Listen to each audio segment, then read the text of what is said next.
Hello, and welcome to the Infinity Newscast, where we come to you every Friday at 4:30 from Studio G in the basement of the Hampshire Library. I'm Waylon, one of your hosts for the day. And I'm Caro, your other host for the day. To begin, we'd like to go to our segment, Here's Our Bias, where we ask the hard-hitting questions.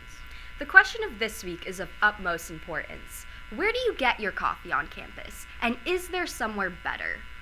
I heard that there's a magical secret coffee house in the top of the Enfield Tower, but it could just be a myth. Where do you go? The Kern. Word. Now we go to our field reporter, George Astor, to get all of your opinions. Here's to you, George.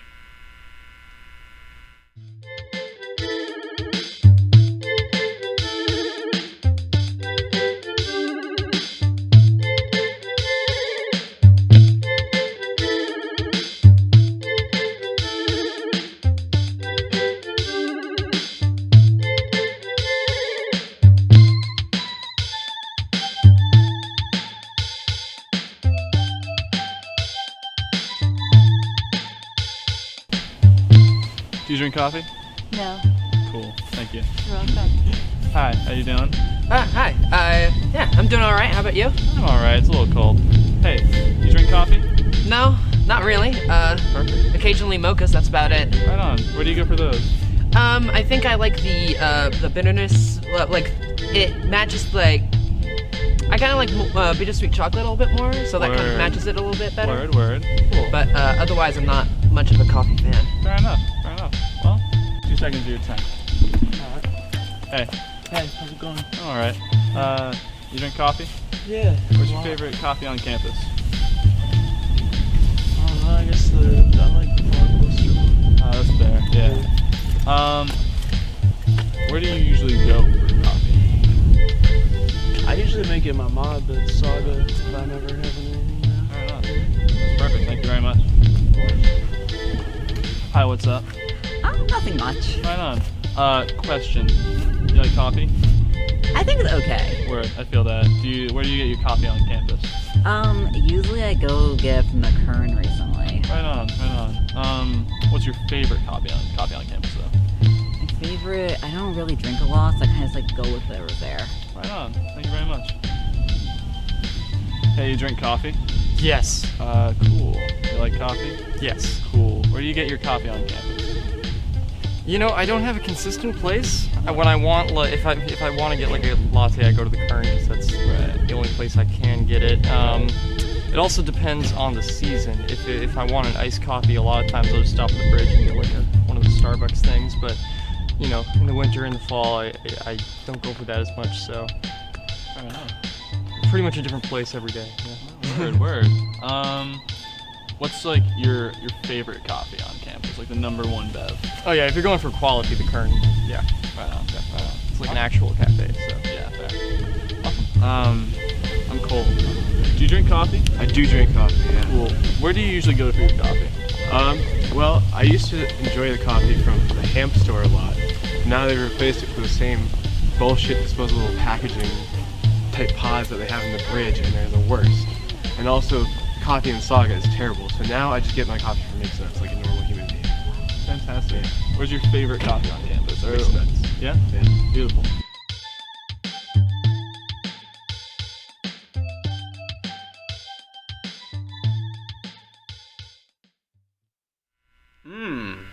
Delicious. It sounds like you're not the only one who enjoys the Kern. I know, we heard a lot of great options, too. Now for the Daily Digest. Do you want to register for Hamp Engage? Applications are due October 23rd, 2018. Study abroad scholarships are available for first-generation students, so apply today, guys. There is also a call for the 2019 commencement keynote speaker. Please submit possible speakers as soon as possible. The speakers you propose can be literally anyone. Who would you want to have speak? I don't know. I was thinking between like Riff Raff and Mason Ramsey, you know, the Walmart yodeling kid. I want to see what kind of life advice he could offer That me. sounds fresh and fun. Personally, I've been listening to the Carter 5 a lot, and I Yeah, think that's Lil really Wayne nice. has some great things to say. And maybe we could get him on here if we're not too pushy about asking. I know. He does not seem to like that. Nah, he likes his space. Our next topic goes out to all you filmmakers and cinephiles in the audience. Korean filmmaker Andrew Ahn is going to be hosting a screening of his latest film here at Hampshire on November 2nd. But wait, there's more. Later that weekend, Andrew Ahn will be participating in a talk held at Amherst College about representation in films, particularly of marginalized identities. And to all of you up-and-coming filmmakers and storytellers who want to ask professional questions about filmmaking, you're in luck, because Andrew, a professional, will be holding a Q&A after the talk. And one more thing before we wrap this up. We'd love to show you a trailer for the film he'll be screening as a little sneak peek for the event. Enjoy.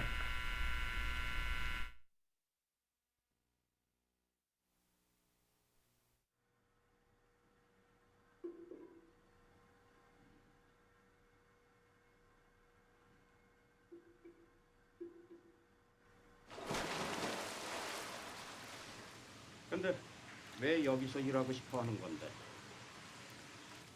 부모님도 도와주고 싶어서. 뭐 보험 그런 건 전혀 없고 대신에 일 끝나고 목욕은 마음대로 해. 건강이 좋잖아. 응?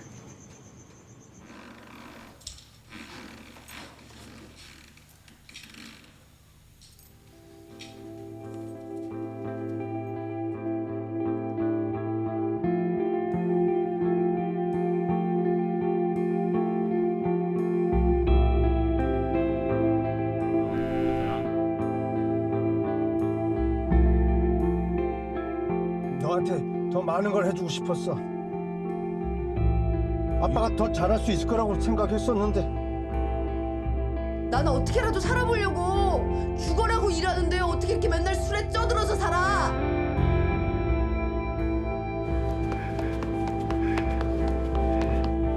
What are you looking at? Nothing.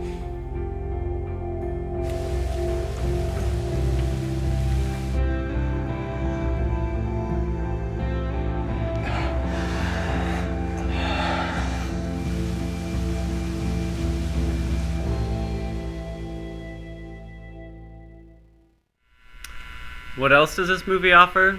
You'll have to go see the screening for yourself to find out. You know, after watching that, I think I'm gonna go. It looked pretty good. Yeah, it'll be a fun beginning to November. Yeah. Now, there's almost always a lot going on in the Western Mass local music scene, but this October stands out as being splendiferously full of stellar lineups. So to help you decide which shows to check out among all these excellent acts, we've done some highly sophisticated research of our own in order to provide you with our top 3 most anticipated upcoming gigs. The first show will be taking place right here at our very own Mixed Nuts Co-op on the Hampshire campus, the Roos Roadhouse, hosted by Vibe. It features 2 household names of the local underground scene, Snowhouse and Honeyfits, in addition to 2 excellent Hampshire bands, our friends Grey Heron and Meme and Lolly. Kill it, all of you. If any of you out there are into jazz, pop, punk, or alt-rock music, this is a show you won't want to miss. Doors are tonight at 8. And last but definitely not least, Girlpool, an indie rock band on tour from LA, will be performing at Hawks and Reed in Greenfield, Mass., along with New York-based synth-pop artist Porches and Loon, an all-trans and genderqueer band based out of Turners Falls, Massachusetts. Doors are at 9 p.m. next Wednesday. And until next time, see you at the gig. On this week's Why You'd Ignored It, our fun little segment about why you'd ignore anything, pop culture, fun stuff, the stuff that's going on, pop singer Ariana Grande and SNL star Pete Davidson split up after announcing their engagement earlier this year. These past few years have been tough for Ariana and her mental health because of the Manchester attack and the death of her ex-boyfriend Mac Miller. We hope she receives the space she needs to cope and heal. Love you, Ariana. Pete Davidson mentioned in an SNL skit that if him and Ariana were to ever break up, he would end up working in Kmart. Yo, that came out like a week ago. I think if I was engaged to Ariana and we broke up, I probably wouldn't last a week before working at Kmart myself. What section of Kmart do you think Pete is going to work at? I think I could really see him holding flower pots, like the Flower. garden section. Yeah, or maybe hair dye, get that employee discount. He would use it. Do they He sell would use hair it dye well. at Kmart? Oh, I'm sure they do. Don't they have? Well, this isn't a Kmart ad, so we shouldn't say too much. Well, anyways, hopefully he's not rolling down to the bottom of rock bottom in a shopping cart. We wish you the best, Pete, as well. On a lighter note, Duchess Meghan Markle was sported rocking a tiny baby bump, revealing that her and her husband Prince Harry are expecting their first child together. From changing her hair to wearing oversized, ruffled clothing, she was able to hide her pregnancy for a few months. But I will say that my stomach is way bigger after I've had my lunch. Yeah, who can really tell, you know? There won't be an addition to the royal family until the spring of 2019, but we wish the family the best as they continue to grow. More good news, Lady Gaga is engaged. Oh, what, this finger? This finger? Yeah, that one. During her speech about sexual assault at Elle's 25th annual Women in Hollywood celebration, the singer and actress ended up wiping a tear as she spoke of all the loved ones that take care of her in her life today. She had been reportedly engaged to her fiancé Christian Carino as she flashed a pink ring in 2017, but she never confirmed anything. Until now. She said, and I quote, "The best part about being in love with someone is having them there to catch you if you fall." Looks like there's no bad romance in this relationship at all. Yeah, Bradley Cooper can just go away. She's taken. And they're fine. Now, into our next segment. Something about free stuff that's going on right here at Hampshire. Everyone likes free stuff, but everyone loves the people you get it from. Our very own Ricky Prouty went to talk to those very people that are trying to make free stuff a reality for Hampshire students. Take it away, Ricky.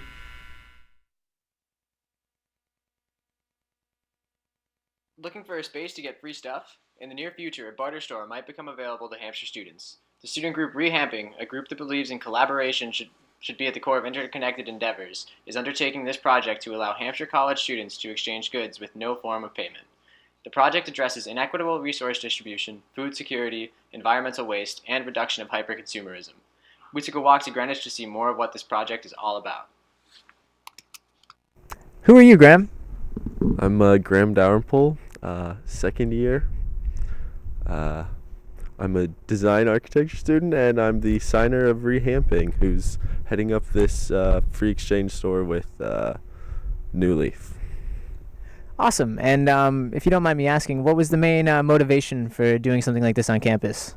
We just feel like there need to be more student-oriented spaces, and also just sort of at the beginning and start of every year, we just notice that there's like an excess of items that people have or don't have. So it'd be cool if everyone could move those around between each other. Seems like a big project. Of course, students have expressed interest in free stuff, but we were curious to know how the heck this was going to work. Can students just come in and drop off a pair of pants and take a television? We asked Amelia Margolis, a leader of the project, what the store could look like. And there's something I'm really curious about personally with the whole exchange going on. You said that you were the one who was in charge of coming up with some sort of system, right? And do you have any idea of how that's going to work yet? Like, I'm really curious to know a little bit about the perceived value of things and what is tradable for what, you know? So at the beginning stages of our project, we're going to focus on free things. So you walk in and you can donate or you can take something, preferably both. But along a later stage, there's going to be a bartering system. And this bartering system is accessed through a mobile app or a website titled Community Exchange Network. We're still not completely up and running, but basically the transaction is recorded. And it's something similar to Craigslist, where all the items are available on a web page with their description and the contact information. And you can contact the seller based on their listed information and then meet here in a safe, organized space on campus to exchange. I think it takes out a lot of the scariness of an online transaction such as Craigslist, and you most likely know the person, so maybe you'll make a new friend. Definitely sounds more comfortable than meeting at the police station, yeah. The Rehamping group has big plans for this store, but beyond the store, they emphasize community values, explaining that this space really is for all. So I was just wondering, what's your vision for this a couple years down the line? Do you have anything in mind? What would you like to see here? I think our ultimate goal is having this be a community space where not only do people have access to resources such as food, school supplies, and clothing, but also a place where people can share their talents. We have so many students that create art, are great at cooking, or just have something that they really want to share with some other student on campus, but there's no way to connect various people. So not only are you getting something for free, but you're meeting new people, and it's sort of like a gift to people all around you. Yeah. Beyond just rehamping, this group looks to change the perception of the exchange of goods. I would say that the ideology that guides this project is the gift economy.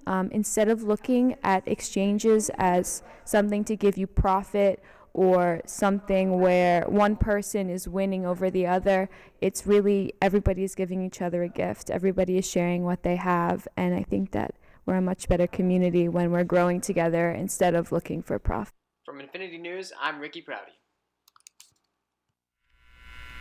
Okay. If you're into advertising, graphic design, architecture, or want to help out, contact Amalia Margolis or attend our meeting or their meeting on Friday at 5:30 in Greenwich Donut 5. It's Amelia. Amelia. Amelia. Oh, I'm sorry. Oh, that's I'm sorry, Bub. That's fine. And she's the homie, so shouts out to you, Amelia. On to our next segment, where we'll be talking about corn. Yes, you heard it right. Corn. Corn has both been a longtime staple crop of many indigenous cultures and, more recently, been used in soil-destructive monoculture farming. Yet corn may be returning to a good place. According to UC Davis, scientists have found out that an indigenous variety of Mexican corn can fix nitrogen in a way similar to soybeans. This could remove the need for external nitrogen fertilizers, which are so environmentally unstable that they are running from American farmlands into the Gulf of Mexico and making giant dead zones where literally everything in the ocean dies. So it's good if corn can kind of help fix that. Yeah. Yeah. Creation of fertilizers comprises 1 to 2% of global carbon emissions. Corn that fixes nitrogen in the soil on its own promises dramatic gains in food security and reduction in carbon emissions. We gotta get on that, man. The doomsday clock is ticking. And that doomsday clock is a dangerous one. Corn, it's usually a crop that removes a lot of nitrogen from the soil. So this is a pretty cool switch up. Now we're gonna bring you from that wonderful piece on corn to what's trending. What's trending, Kara? The Shop, a show in which LeBron acts as a host for celebrity guests to discuss and debate in different barbershops. Okay. Let's see a little clip. Yeah. Is there? You got some? In the barbershop, there's gonna be one guy that's not even gonna get a haircut. You've been here since 8 a.m. It's 6 o'clock in the afternoon. You still ain't got your haircut? And he's sitting on the couch and he's like, "You next?" "No, I'm good." I hear my daughter sometimes say, "I can't." Yes, you can. Don't ever say you can't do something. To hear you say that to your daughter, that means a lot to me. Black people are more respected outside of America than they are in America. That's interesting. Oh, that's a fact. That's a fact. Now kids can look up and be like, what LeBron said. No matter how much influence you think you got in America, when you're African American, it doesn't matter. Humankind is tribal in nature. What would unite us as people? If fucking aliens came.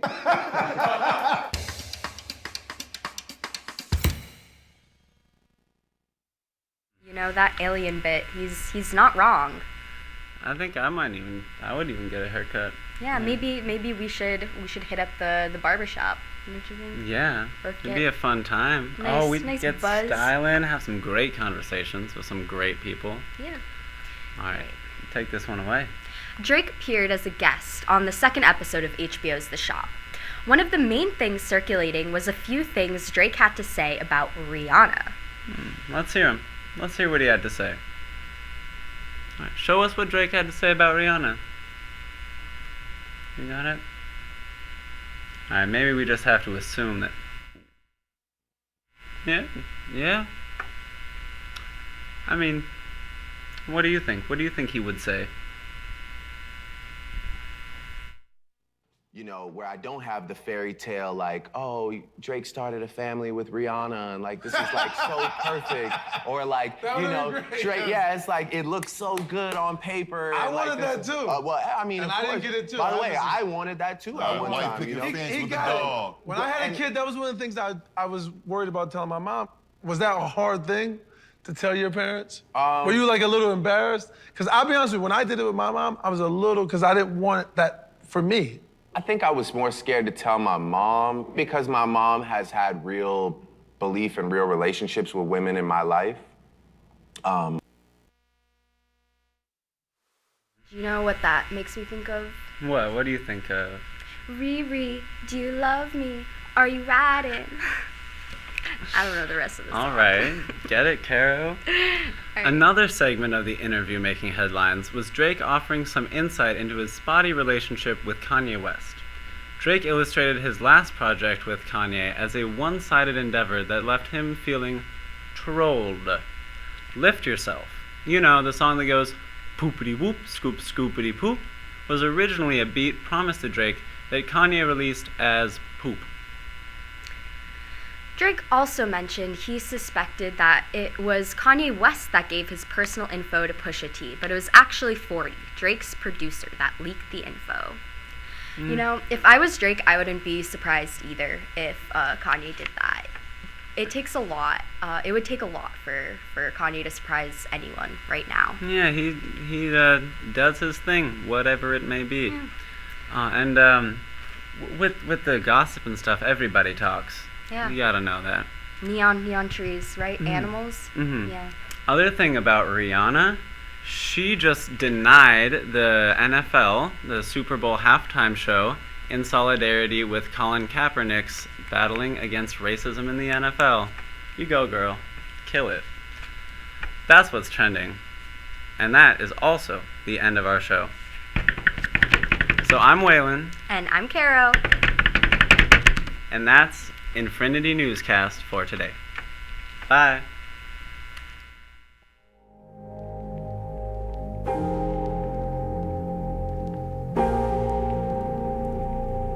you